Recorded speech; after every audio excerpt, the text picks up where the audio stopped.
Situation is what it is, just from your seat, what can be done, or how are you thinking about the pitching going into next season? Well, I'm thinking that, we're going to need to add, obviously, because, we ended the year with just 2 traditional starters. So just trying to figure out the best way to fill as many innings as possible, especially early in the season. But yeah, I think we're going to have to see how the market, not only the trade market bears out, but how the free agent market bears out. But we are definitely in a situation where starting pitching is going to be important for us.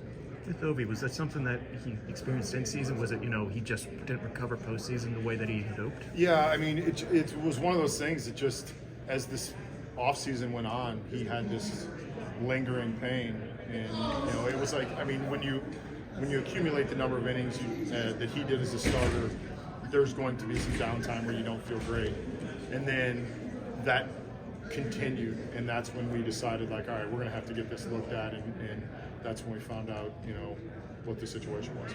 Shelton, you have a number of interesting prospects that should be a triple and double A starting pitching prospects. Do you resist the urge to rush those guys, or could somebody maybe with a big spring make the jump from double A? Or I think we have to be very smart. If resist the urge is the nomenclature. Can I use that? Yeah, nomenclature. Wow. Nomenclature? Yeah. Nomenclature. Does it count for this year or last year?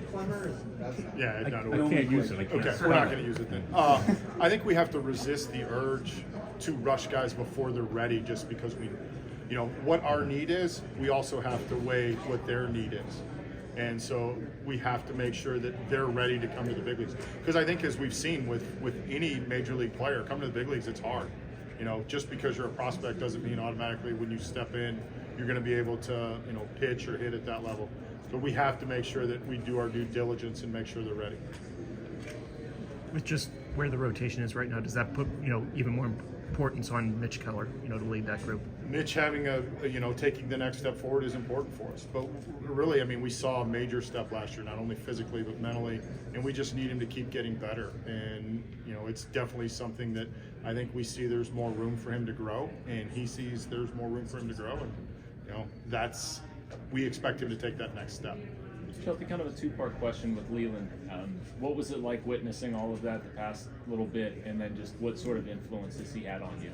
Well, the first part, that's really exciting.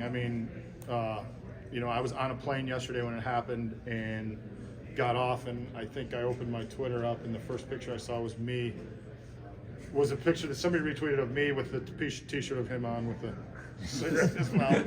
And then I called Kirsch because I was walking with a bunch of people and asked him, and he got in. So unbelievably excited to be in the room, to watch him talk about it was emotional, just because of the fact that he's meant a ton to me. And I think the second part of your question, man, there's no better sounding board if you're the manager of the Pittsburgh Pirates, and to be able to call Jim Leyland, at a moment's or a day's notice, to be able to have breakfast with him and be able to talk through different things that are going on and how to do it, and for him to tell me what he thinks I'm doing well and what I'm not doing well.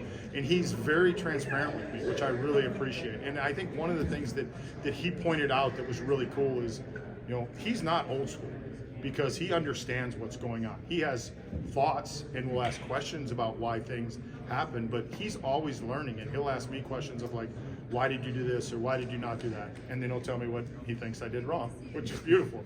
But I think he means a ton to me personally, because he's someone that is unfiltered in terms of the feedback that he gives me.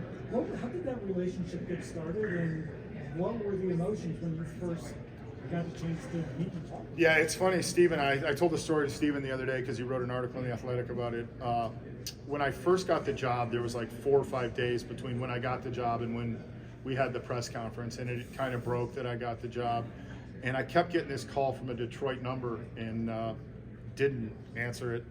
And finally, I was at dinner one night and sitting with my wife and some friends, and may have had a glass of bourbon or two. And finally, I was like, I'm going to answer this damn call. And I answered it, and it was the scruff, this Jim Leyland. And I was like, oh, wow. So stood up. And he invited me to breakfast the next morning, or the first morning I got to Pittsburgh, and just told me about the city and told me about what the expectations, and told me about, basically talking to you guys in the city and how it was. So right from the get-go, it was a sounding board. And now it's great because you know, he and Donnie have a close relationship. He and Mike Rubello have a close relationship. So we're able to, you know, sometimes it's just he and I having breakfast. Sometimes it's 3 of us. Sometimes it's 4 of us, depending on bringing. Patrick joins us, you know, a lot. So to be able to have that, I think is really important. And I appreciate, because he invested in me. And so that's why today I think is so special for, you know, the city of Pittsburgh, because he lives there, and for Jim Leyland. So you're one of the longer tenure managers now in the National League. I'm curious, like, what you've learned about yourself as you've had the job over time.